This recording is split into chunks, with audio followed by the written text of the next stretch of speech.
Les procès du siècle. Une série de rencontres imaginées et produites par le MUSEM. Saison 3. Lutte en partage. Réunissant témoins, spécialistes et pièces à conviction, les procès du siècle appellent à la barre les forces qui mettent en tension nos sociétés contemporaines et ouvrent un espace d'échange citoyen. Cette troisième saison convoque les luttes pour les droits humains et pour les droits de la Terre. Elle explore les causes à défendre pour mieux vivre ensemble et mieux habiter notre planète. On vit en société. Donc à partir de ce moment-là, l'intime est politique. Les procès du siècle, saison 3. Lutte en partage. 16 épisodes enregistrés en public dans l'auditorium du MUSEM de novembre 2023 à mars 2024. Épisode 13. Écologie et culture traditionnelle. Avec Irène Bélier, Alessandro Pignocchi et Paloma Moritz à la modération. Bonsoir. Bienvenue à ce nouveau procès du siècle pour cette troisième saison qui convoque les luttes pour les droits humains et les droits du vivant. Donc cette précision étant faite, l'audience est officiellement ouverte. Ce soir, sur le banc des accusés. Le rapport au monde des Occidentaux modernes, l'opposition entre nature et culture, les grandes multinationales de l'agro-business, l'industrie minière, la complicité de certains politiques. Bon, clairement, à chaque fois dans ces procès du siècle, il y a beaucoup d'accusés. L'intitulé donc de cette séance, c'est Écologie et culture traditionnelle. Donc si vous êtes là, c'est que ce titre vous a parlé, vous a intéressé. Mais finalement, quand on y réfléchit, les cultures traditionnelles, ça veut un peu tout et rien dire. Ce soir, on va donc explorer le sens des mots, puisque les mots conditionnent notre pensée et notre vision du monde. Le mot nature, par exemple. Est-ce que vous saviez qu'il n'existe pas pour de nombreux peuples ? La nature est une construction sociale, un concept inventé à la fin de la Renaissance, au moment où les sociétés occidentales se sont mises à opposer nature et culture. Elles ont alors inventé un mot pour désigner tout ce qui n'est pas nous, les humains, actant notre séparation du monde vivant. Dès lors, la nature a été perçue de plus en plus comme une réalité extérieure, c'est pour ça aussi qu'on dit environnement aujourd'hui, ce qui est problématique, mais passons. Une sorte de vaste champ de ressources exploitables à l'infini pour satisfaire des besoins, des envies. C'est cette rupture qui a profondément façonné notre rapport au monde, permis l'avènement de la civilisation industrielle, justifié les systèmes de domination et les pires destructions écologiques. Et pourtant, aujourd'hui, de plus en plus d'activistes le disent. Nous ne défendons pas la nature, nous sommes la nature qui se défend. La nature qui se défend, ce sont aussi les peuples autochtones aujourd'hui menacés. Selon les chiffres de l'ONU, plus de 476 millions de personnes autochtones vivent dans 90 pays du monde.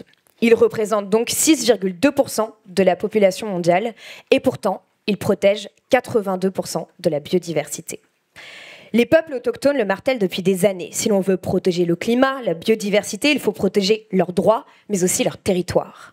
Les territoires indigènes, au Brésil par exemple, sont aujourd'hui des remparts contre l'exploitation minière et la déforestation. Mais tout est fait pour les détruire, reprendre les terres petit à petit. Parmi les 177 défenseurs de l'environnement tués en 2022, 36% faisaient partie des peuples autochtones. Alors ce soir, on va se demander ensemble quelles sont les menaces qui pèsent sur les peuples autochtones. Comment se battre pour leurs droits ? Est-ce qu'il faut s'inspirer de leur savoir-faire, leur vision du monde pour venir interroger notre civilisation et nourrir les luttes écologistes ? Et enfin, comment l'anthropologie peut nous aider à imaginer l'avenir autrement que comme un trajet unique et tout tracé vers le désastre ? Les enjeux étant posés dans les grandes lignes, je me permets de me présenter rapidement avant d'accueillir les personnes qui vont surtout parler ce soir. Je m'appelle Paloma Moritz, je suis journaliste et réalisatrice et je couvre les enjeux écologiques en grande partie pour Blast, qui est un média indépendant. Si vous ne connaissez pas, n'hésitez pas à nous suivre.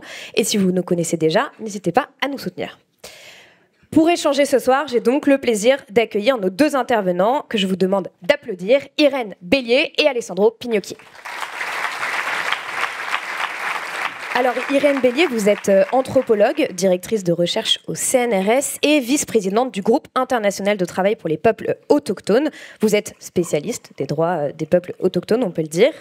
Alessandro Pignocchi, vous êtes un ancien chercheur en sciences cognitives et en psychologie, auteur de bandes dessinées et membre des Soulèvements de la Terre. Vous êtes connu pour la BD La recomposition des mondes sur la ZAD de Notre-Dame-des-Landes. Et récemment, vous avez publié un livre dont on va un petit peu parler ce soir aussi, Ethnographie des mondes à venir, une conversation illustrée entre Philippe Descola et vous. Pour commencer brièvement et ouvrir la discussion, Irène Bélier, je trouvais ça intéressant de vous poser la question de pourquoi est-ce que vous avez décidé de devenir anthropologue et qu'est-ce que l'anthropologie finalement vous a appris ? C'est une excellente question qui m'anime depuis très longtemps, puisque j'ai désiré être anthropologue quand j'avais à peu près l'âge de 3 ans. J'ai mis le mot dessus à l'âge de 6 ans. Ensuite, j'ai fait les études qu'il fallait pour cela et je suis rentrée dans le désir de connaître l'autre, en gros, très largement, la culture des autres, les langues des autres, le monde des autres.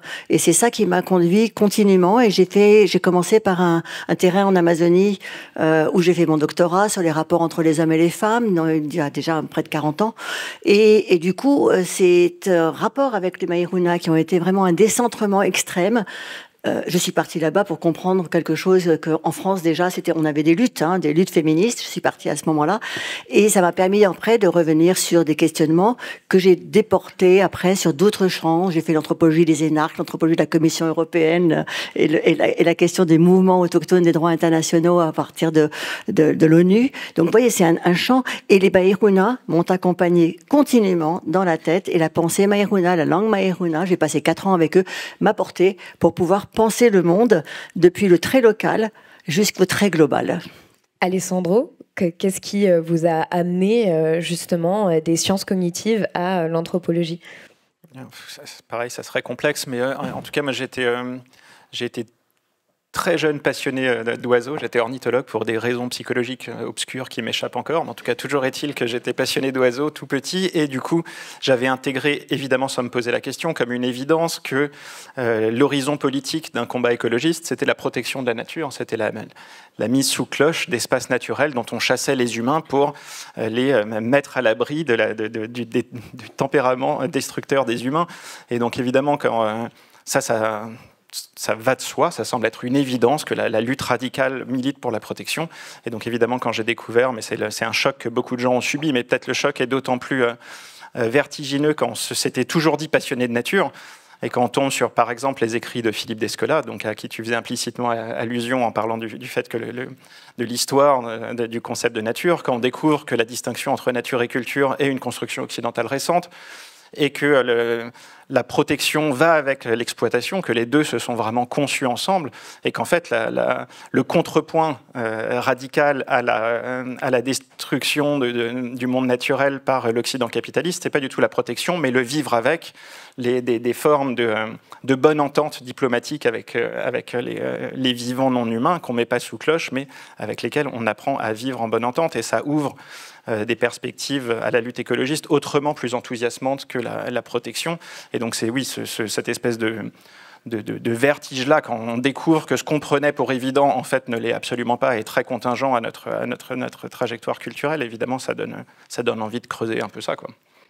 Oui, et c'est vrai que l'anthropologie permet un changement de paradigme, mais peut aussi, ce changement de paradigme peut avoir quelque chose d'assez vertigineux, parce que finalement, quand on prend un peu de recul, on se rend compte que la tendance à voir les humains séparés des non-humains, en fait, elle est assez exceptionnelle dans l'histoire de l'humanité, et pourtant, elle a quand même des impacts considérables. Il y a quelque chose d'assez intéressant que vous évoquez avec Philippe Descola aussi dans Ethnographie des mondes à venir, c'est le fait que, en fonction d'où l'on vient, on n'a pas les mêmes intuitions du monde, et vous parlez notamment par exemple des Indiens Achuar en Amazonie qui traitent les plantes et les animaux comme des personnes, alors que nous on va traiter notre téléphone portable ou notre ordinateur comme une personne, et quand il ne marche pas on va dire allez sois gentil, etc. Et j'étais obligée de le mimer pour que vous compreniez où on voulait en venir.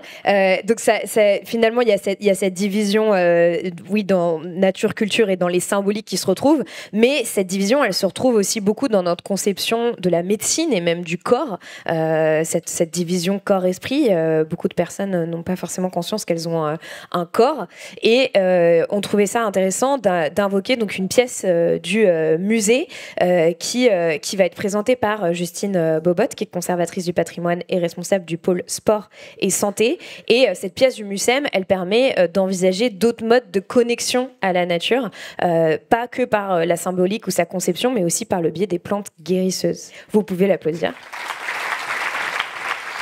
Donc, l'objet que je vous ai ramené ce soir, comme l'a dit Paloma, c'est un ouvrage relatif à la médecine. C'est un livre écrit en 1747 par un médecin des chevaux du nord de la France nommé Druon-L.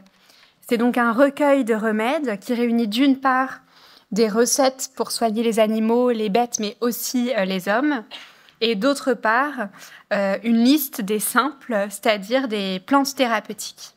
Alors, comme l'a dit Paloma, j'ai choisi 7 objets ce soir et ce cas d'étude autour des médecines dites populaires pour montrer que même dans les sociétés occidentales, la séparation nature-culture, elle n'a pas toujours prévalu. Il y a dans l'histoire de la médecine aussi des liens très étroits avec la nature.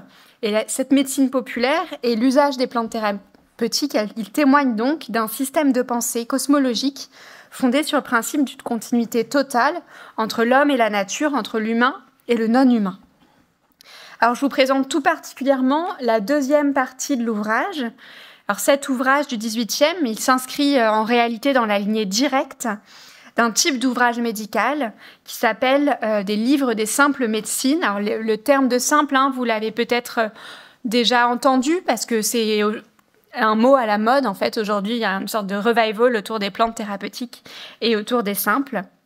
Les simples médecines, donc ce sont un type de thérapeutique qui se développe tout particulièrement au Moyen-Âge puis à la Renaissance pour distinguer les remèdes populaires à base d'herbes locales par opposition aux médecines savantes, rares, exotiques et coûteuses qui sont destinées aux classes sociales supérieures.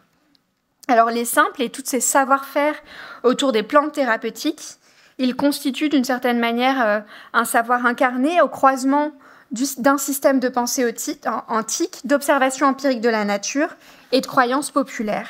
Et surtout, cet usage des simples, il témoigne dans la médecine populaire d'un rapport cosmologique au monde, puisque l'efficacité de ces plantes thérapeutiques, elle repose sur un système d'échange, de connexion continue entre l'humain et le non-humain, la nature et l'homme, tout cela dans un système de pensée holistique où l'homme fait partie du monde, du tout, et où il y a un échange perpétuel d'énergie entre le monde et le cosmos.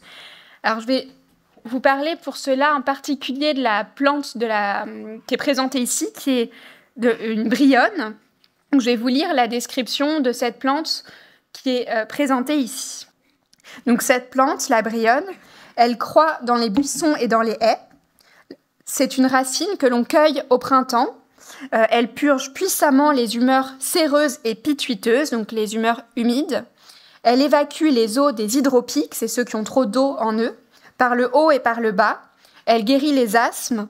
Réduite en forme d'empâtre avec de la fiente de chèvre, elle est bonne pour appliquer sur le ventre des hydropiques. Appliquée sur les artères des tempes et des poignets, elle guérit la fièvre. La racine, pilée seule et appliquée sur une contusion, dissipe le sang extravasif. Et enfin, le sirop de brionne est bon et souverain pour tuer et chasser les vers et autres insectes. Bref, c'est une plante magique qui soigne beaucoup de choses. Mais surtout, cette plante et les qualités qui y sont associées, elles sont liées, elles s'expliquent par ce système de connexion avec le monde et spécifiquement par le lien avec le milieu dont est extraite cette racine. Donc cette plante, elle a des pouvoirs asséchants et elle permet d'équilibrer les humeurs de ceux qui ont trop d'humidité en eux. Donc on voit bien qu'il y a ici une recherche d'équilibre constant au sein du corps humain, mais aussi entre le corps humain et la nature. La médecine dite savante ou allopathique, qui se développe au XIXe siècle et surtout au XXe siècle, elle va peu à peu mettre à distance ses savoir-faire, briser ce lien entre l'homme et la nature, notamment avec la fin des herboristeries, tout au long du XXe siècle, avec le contrôle notamment des corporations médicales et pharmaceutiques. Mais ce rapport cosmologique au réel reste présent dans nos sociétés en basse fréquence, avec les intérêts toujours renouvelés pour les médecines dites naturelles, qu'on voit, disons, de manière très importante aujourd'hui, avec une sorte de revival pour des médecines naturelles ou pour les simples. On voit le succès de certaines herboristeries, par exemple à Marseille, le Père Blaise, qui est très connu aujourd'hui. Disons, même si aujourd'hui, dans l'Occident, on pratique toujours une médecine allopathique, certaines personnes cherchent à combiner des médecines dites naturelles et des médecines allopathiques, notamment les personnes qui se rendent compte qu'ils ne peuvent pas se soigner entièrement par cette médecine dite savante. Merci beaucoup. Alors, comme Justine l'a dit dans sa conclusion, c'est vrai qu'il y a un retour un peu aussi de ces savoirs et de cette envie de comprendre les vertus de certaines plantes. Alors, c'est vrai que parfois, ça peut être le cas aussi de personnes qui ont des errances médicales, mais en même temps, voilà, moi, je vois de plus en plus de femmes autour de moi qui, quand elles ont des règles très douloureuses, vont utiliser telle ou telle plante, etc. Est-ce que tout ça, ça dénote d'une certaine manière d'une forme de début de révolution où on sort d'une rationalité dans laquelle on a toujours essayé de nous mettre en quelque sorte? Moi, je réagirais très spontanément sur le fait qu'on retrouve chez les peuples autochtones, évidemment, ces connaissances-là. Mais ces connaissances-là sont validées également par le fait que, il y a plusieurs choses. Il y a la question des savoirs. Il faut les connaître, les plantes, parce qu'on peut s'empoisonner aussi bien et puis ne pas avoir la vertu. Voilà. Donc, il y a une question de savoir, il y a une question de savoir-faire. Il y a une question de disponibilité également. Il faut les connaître, ces plantes. Il faut qu'elles soient cultivable ici, donc ça circule un petit peu. Et donc, ce qui est important dans ce qui a été dit par Justine, non, c'est ça ? Oui. C'est ce qui me semble important, c'est la relationnalité, c'est-à-dire entre humains, non humains, terrestres, cosmiques. Ces questions-là sont extrêmement importantes. Et donc, on peut les retrouver ici à travers des pratiques un peu individuelles, bien sûr. On sait très bien qu'ici, en ce moment, dans le monde français, par exemple, la médecine allopathique domine la médecine homéopathique. Les connaissances de plantes sont reléguées dans un certain nombre de savoirs locaux. Et je pense que effectivement, il y a un rapport de force à établir par rapport à ceux qui c'est pas encore remboursé par la sécurité sociale, par exemple. Pour avancer dans notre discussion, je vais maintenant convoquer le seul et unique témoignage de la soirée.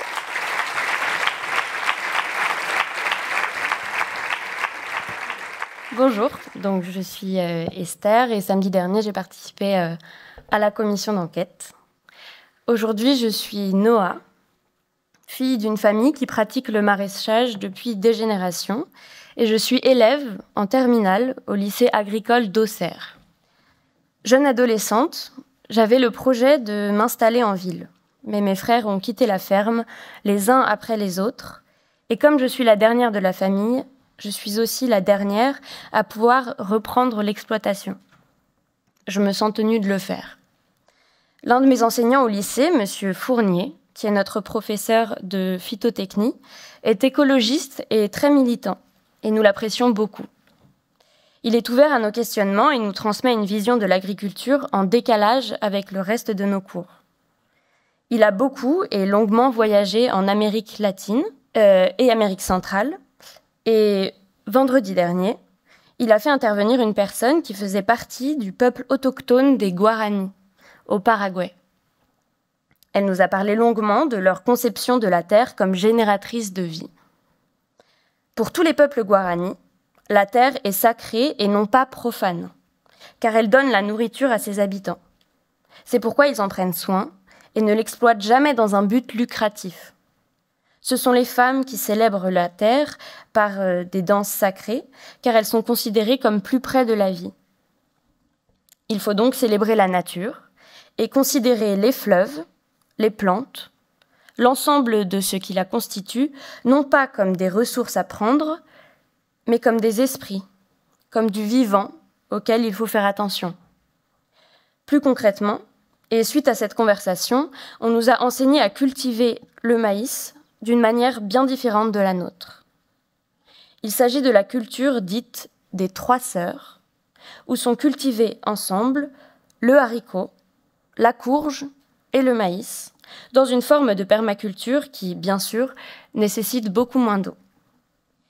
Cette matinée était passionnante, mais j'ai quand même eu l'impression qu'une fois de plus, on allait se servir chez les autres pour utiliser une ressource dans un environnement et avec une vision de la nature qui n'ont rien à voir. Ici, dans la campagne bourguignonne, les problématiques liées à l'agriculture ne sont bien évidemment pas les mêmes. Faire pousser du maïs, bien sûr, mais quand je regarde autour de moi, c'est plutôt la culture intensive et j'ai l'impression qu'il n'y a pas de réelle volonté politique et économique pour que ça change. Il n'est donc pas vraiment possible d'importer leur fonctionnement et techniques traditionnelles. Ma famille vit et cultive depuis 4 générations les terres que je vais reprendre. Et il me semble que j'ai autant à en apprendre et avec une approche plus juste, notamment en écoutant ma grand-mère me parler de son rapport à la nature et m'expliquer comment elle plantait et récoltait sans ce recours massif aux pesticides. Ça a été assez curieux de voir M. Fournier aussi enthousiaste. Il considérait cette rencontre comme l'occasion de s'inspirer des savoir-faire de cette population autochtone comme une boîte à outils dans laquelle on devrait se servir. Je suis d'accord, pourtant, avec sa démarche qui partait de l'envie de montrer des façons de cultiver alternatives. Mais ma grand-mère et toutes les anciennes générations d'agricultrices peuvent peut-être nous conseiller sur des techniques plus écologiques sans être, une fois de plus, dans une démarche colonialiste. En fait, je trouve qu'après avoir pillé les terres des peuples autochtones, les avoir privés de leurs ressources et habitats, il est assez indécent de les solliciter sur leur savoir-faire alors que nous continuons à nier leur existence même. Peut-être pourrions-nous commencer par respecter leurs droits. Je vous remercie de votre attention. Il y a beaucoup de choses dans ce témoignage. Alessandro, qu'est-ce qui vous inspire justement sur cette idée de pourquoi est-ce que on irait chercher ailleurs ce qu'on peut trouver ici et est-ce que s'inspirer de ces savoir-faire ne serait pas finalement une démarche néocoloniale ? Ça me choque pas tant d'aller puiser de l'inspiration où on peut. Effectivement, le décalage avec le traitement institué des peuples autochtones est choquant, mais par contre, aller puiser des sources d'inspiration, et alors dans les façons de faire, mais pas seulement, dans les rituels, les façons de rendre à nouveau désirables les activités de subsistance, qui est un énorme enjeu. Ça me pose pas vraiment de problème d'aller puiser des sources d'inspiration un peu partout et de faire des espèces de patchwork, des espèces de cultures hybrides qui se nourrissent un peu partout. Après, sur la question agricole, il y aura énormément à dire, mais peut-être, vu qu'on est en plein dedans, là, c'est important de rappeler que l'agriculture industrielle, c'est vraiment la pierre angulaire du système de domination dans lequel on est. C'est là-dessus que tout repose. Parce que une économie capitaliste, pour fonctionner, a besoin, certes, d'un marché du travail, mais elle a surtout besoin d'un prolétariat abondant et docile. Et un prolétariat abondant et docile, ça veut dire des gens qui sont dépossédés de leurs moyens de pourvoir eux-mêmes à leur propre subsistance. Ils sont obligés, on est tous contraints pour subvenir au moindre de nos besoins, d'avoir recours au marché. Et donc la première étape de l'installation du capitalisme, c'est la prolétarisation, c'est-à-dire la destruction des moyens de subsistance de la population pour l'obliger à aller vendre sa force de travail. Et ça s'est reproduit à l'identique dans les terres coloniales et chez nous. Ça a commencé chez nous avec la destruction des communs, l'orientation de l'agriculture vers une agriculture d'exportation. Enfin, la première obsession d'un État d'un pouvoir centralisé, c'est de contrôler. Et le premier outil de contrôle dont dispose l'État sur nous, avant même la répression policière et le contrôle, c'est notre dépendance au marché. Et donc, il n'y a absolument aucune chance que dans le système dans lequel on est, il y ait une déviation de cette trajectoire-là. Ils sont vraiment, d'autant plus que la crise écologique vient dramatiser la situation. Là, pour les classes dominantes, pour les classes dirigeantes, possédantes, cette espèce de catégorie floue de classe ultra-dominante, disons. Là, l'enjeu en ce moment n'est plus seulement d'entretenir leurs privilèges financiers ou une forme de distinction sociale, mais vraiment de survivre parce qu'il et elle comptent sur les structures qui assurent leur domination pour échapper aux effets de la crise écologique un peu plus longtemps que les autres. Ça, il faut vraiment être clair là-dessus, quoi. Les enjeux de la lutte des classes ont pris une tournure vraiment particulièrement tragique dans les dernières décennies. Et pour les dominants, il s'agit vraiment de se mettre à l'abri, quoi, de maintenir quelques années de plus les structures qui assurent leur domination. Et au cœur de ces structures, il y a l'agriculture industrielle. Donc penser que spontanément, les dirigeants du monde vont se réorienter vers une agriculture vivrière relocalisée, etc., c'est vraiment absurde. Enfin, les motivations humaines ne fonctionnent pas comme ça, quoi. Ça sera imposé ou et ils mettront en face vraiment toute leur ardeur pour l'empêcher, et c'est ce qu'on voit aujourd'hui. Enfin, les méga-bassines, par exemple, enfin, tous ces efforts pour maintenir l'agriculture industrielle à flot. Si on ne comprend pas ce qui se joue derrière en termes de rapport de domination, c'est pas juste de la cupidité, quoi. C'est pas juste des intérêts financiers. C'est sûr que ça joue, mais il y a vraiment un enjeu existentiel pour les dominants à ne pas voir s'effondrer le système qui assure leur domination et grâce auquel ils espèrent profiter en gros de la clim, de l'eau potable et des derniers espaces protégés un peu plus longtemps que les autres, quoi.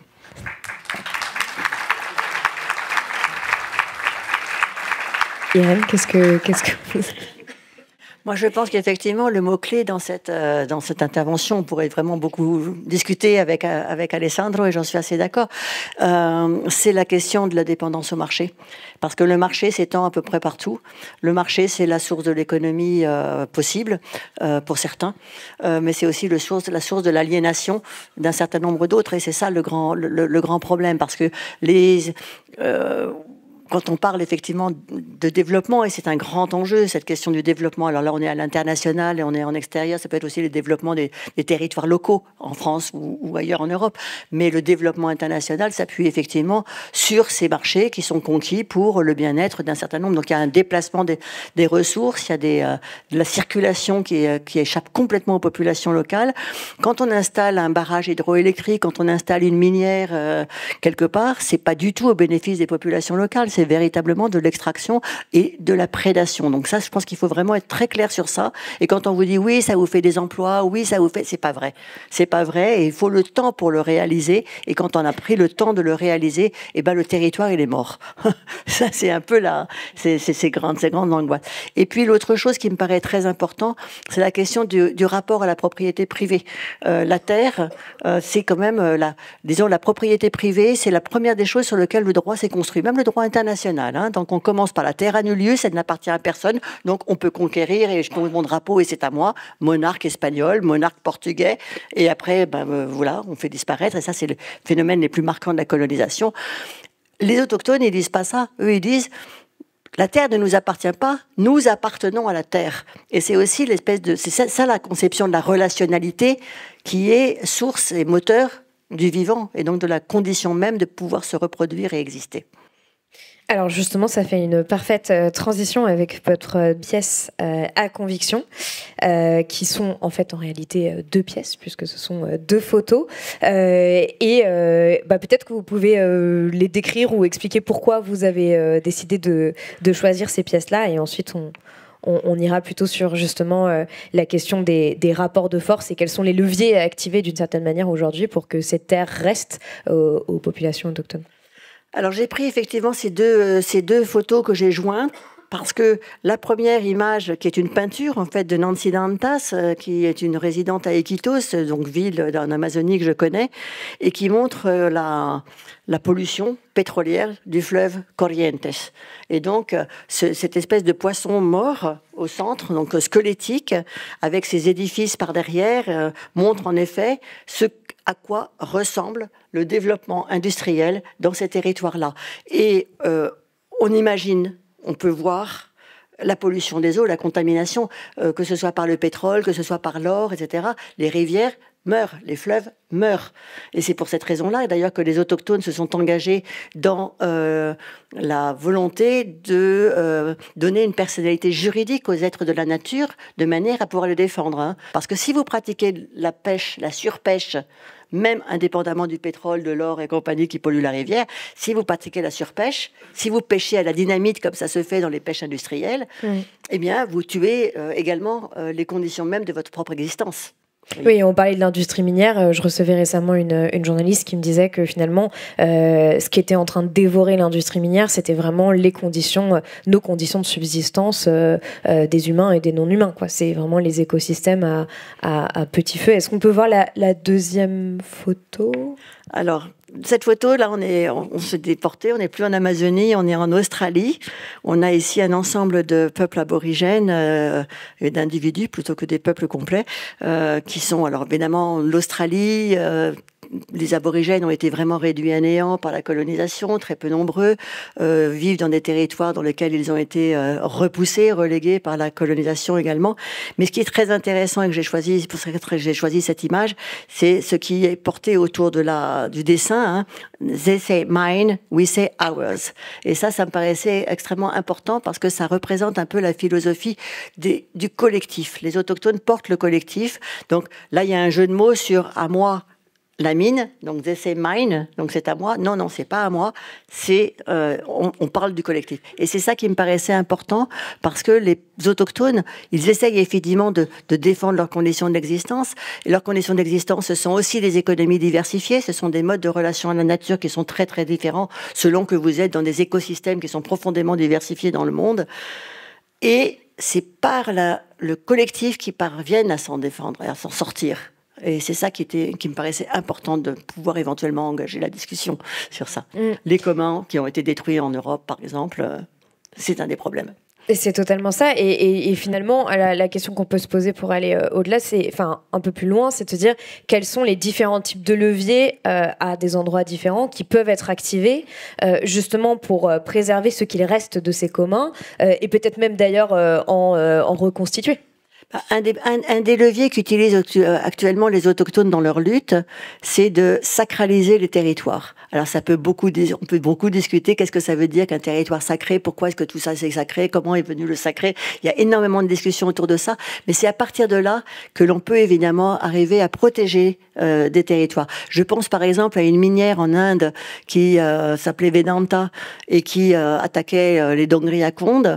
Et les Dongriakonde se sont organisés avec du soutien international pour faire une espèce de grande file humaine, une chaîne humaine autour de la montagne qui allait être détruite pour de l'extraction de la bauxite.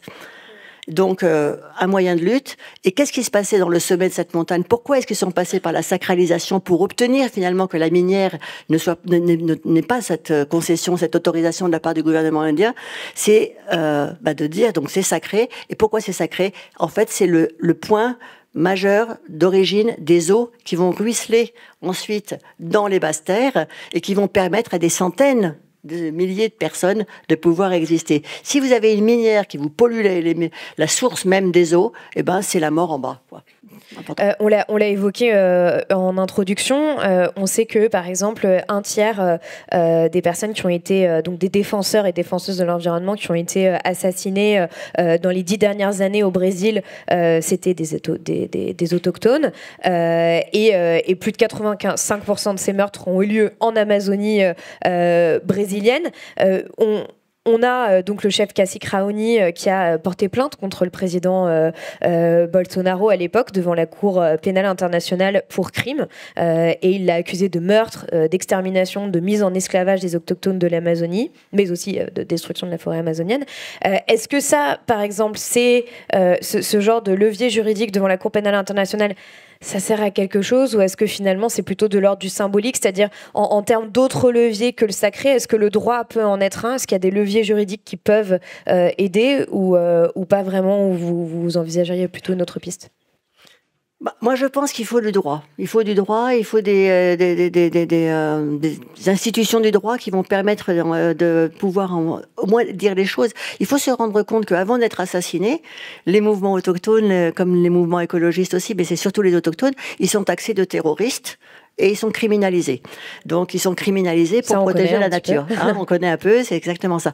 Donc, aller faire recours au tribunal, à la Cour pénale internationale, c'est une des voies de recours qui permet de visibiliser ces enjeux, d'arriver à en parler. Et d'inverser aussi le stigmate, justement, sur la criminalisation. Absolument, de réclamer le droit. Qui est le criminel? En effet, en l'occurrence, là, c'était Bolsonaro qui appelait les colons, et d'ailleurs qui ont fait des grands feux. Enfin, bon, il y a eu énormément de destruction. Mais il faut se rendre compte que c'est long, le droit. Le droit, c'est très long à arriver. C'est-à-dire que quelque part, pour que les autochtones voient leurs droits respectés, ils vont d'abord se plaindre devant les tribunaux nationaux. Les tribunaux nationaux, ils sont encore beaucoup composés de magistrats qui ont des intérêts avec l'économie nationale ou internationale. Donc, ils connaissent pas forcément, ils n'ont pas forcément, et on le voit très bien, en Colombie, au Paraguay, dans beaucoup de pays. Donc ça, ils font recours devant les tribunaux nationaux, ils sont pas très entendus. Ils vont remonter devant le système américain des droits humains, qui va reconnaître en effet que les territoires ont une relation spéciale, que les autochtones ont une relation spéciale au territoire. Ça veut dire matériel, spirituel et écologique. Si on en vient justement à l'autre aspect de cette discussion qui nous intéresse, qui est le lien avec les luttes écologistes actuelles, ce qui est intéressant, c'est que parfois le vivant est aussi un allié dans ces luttes, dans les luttes locales, parce que il arrive par exemple à des collectifs de faire en sorte que, par exemple, de demander à des spécialistes de la biodiversité d'aller dans une zone, et quand on se rend compte qu'il y a une espèce protégée à côté de là où devrait être construit un projet polluant, eh bien on arrive à arrêter ce projet polluant juste en brandissant justement le fait que il faut protéger cette espèce. C'est juste une idée comme ça, mais d'une certaine manière, comment est-ce que aujourd'hui on peut voir, comme vous le disiez au début, les savoirs des peuples autochtones comme des outils de dérangement intellectuel, et comment tout ça peut venir nourrir justement les luttes écologistes actuelles en France C'est qu'il s'agit de sortir du dérangement intellectuel et de faire le lien. Le risque, c'est de rester dans le dérangement intellectuel et de transformer tout ça en spectacle. Il y a un article de Debord de 1974 qui parle de la mise en spectacle de la crise écologique,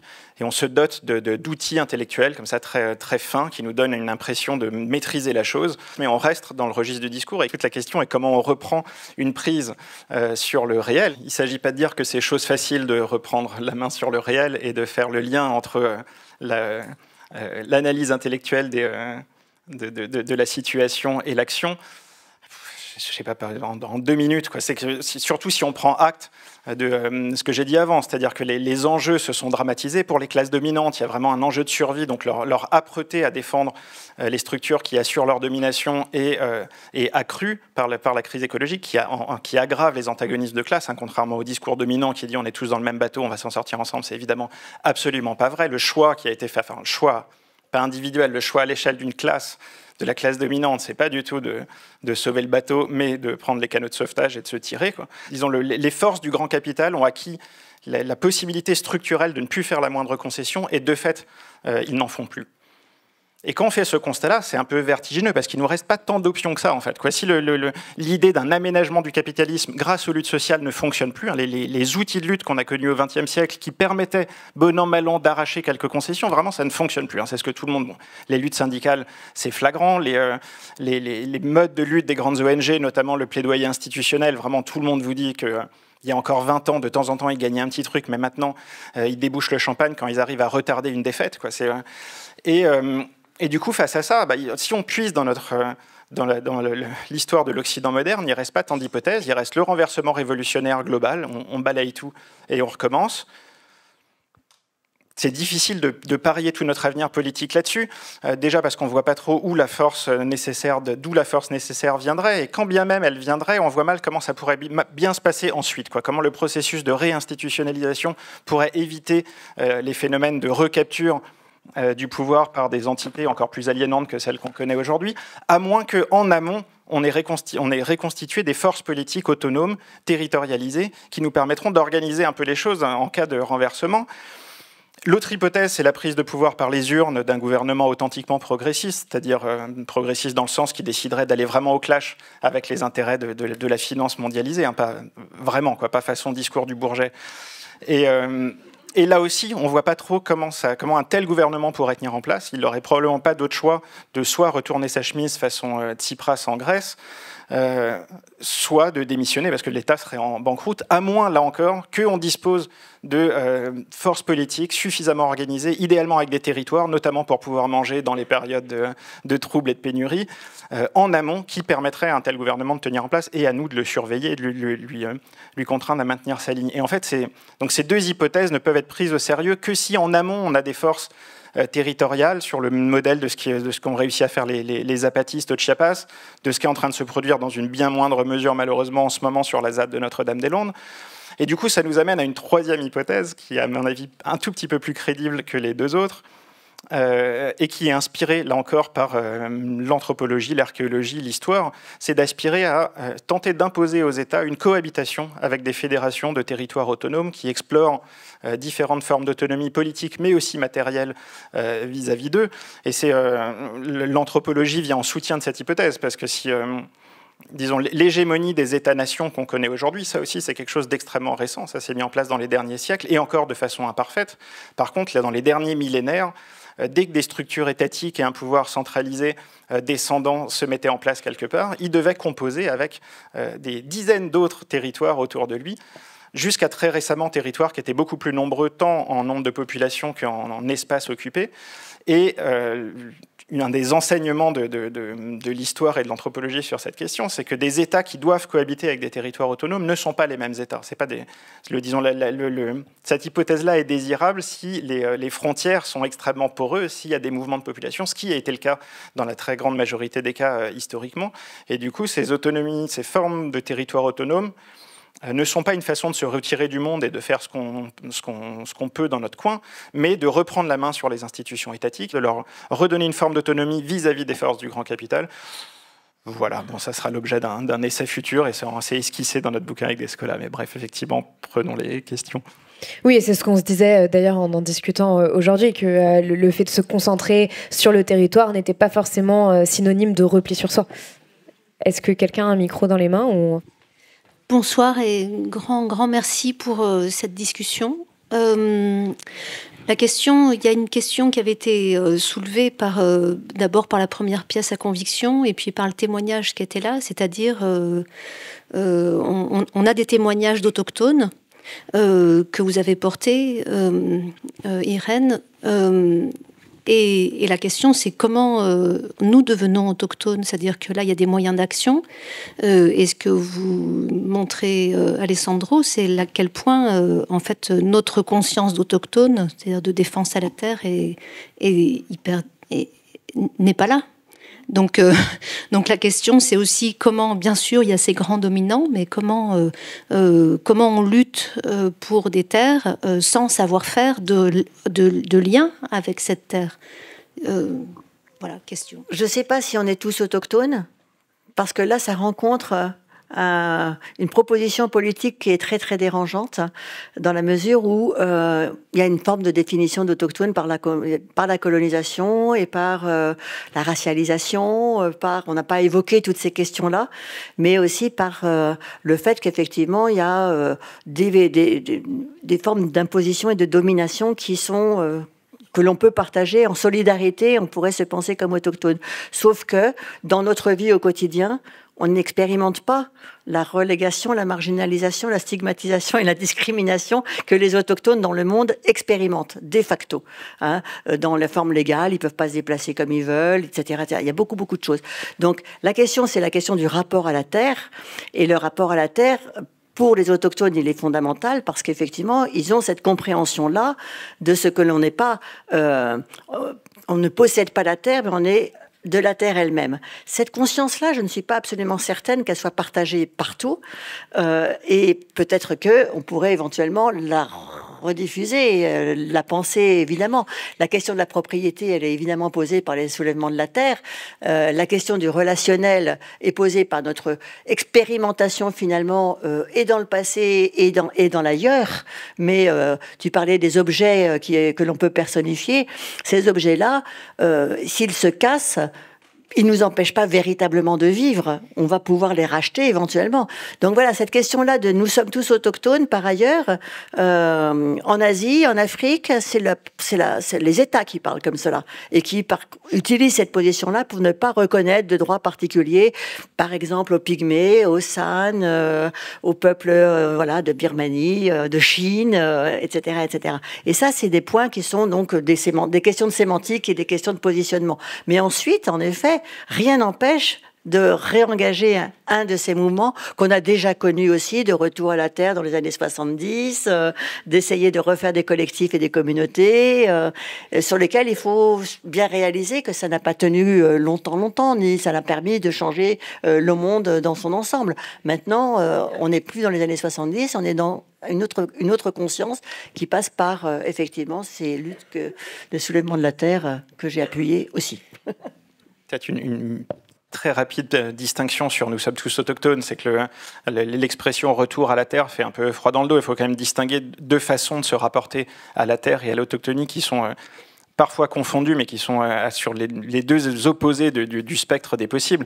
C'est que le retour à la terre réactionnaire valorise le sang, les ancêtres, l'histoire, c'est-à-dire des liens à la terre qu'on ne peut pas s'approprier. Donc c'est des liens qui ont la fonction d'exclure.